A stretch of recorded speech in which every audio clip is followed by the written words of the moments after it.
Now for our next feature, which is the actor information page right here, I would actually like to give you a challenge.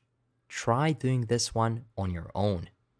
To do this, you'll have to implement quite a lot of things, but we've already went through most of them. So let me show you how the page should look like. As a matter of fact, you can also visit the finished product yourself by going to filmpire.netlify.app or just by clicking the link below this lecture. So once you're here, let's go to a certain movie and let's click on an actor. This is how the actor page should look like.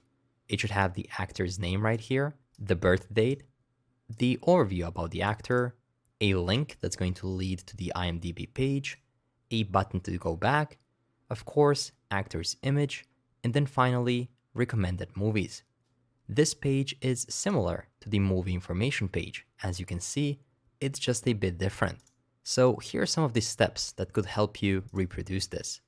Let's go to Source, Components, Actors, and then right here.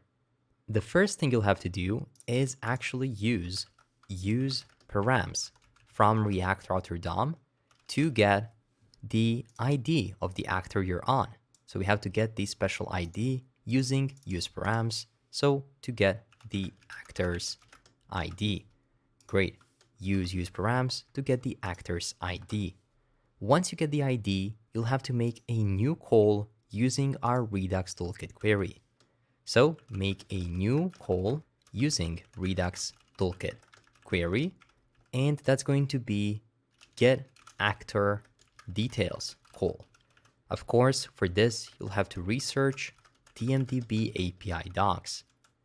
So once you have the API, and once you set up the call using Redux Toolkit query, you'll be able to use that ID and then get the info about that specific actor. Then you can use that newly created hook. So you can say use newly created use get actor hook, of course, to get actors info to the component. And once you have the user's information, you'll be able to simply display it here using Material UI. You'll have to use an image, certain typographies, buttons, and then this is the component that we're going to be reusing one more time. With that said, this is not an easy task. It's actually an extremely complicated task, and I'm not actually expecting you to do this on your own completely. The only thing I want you to do is to try.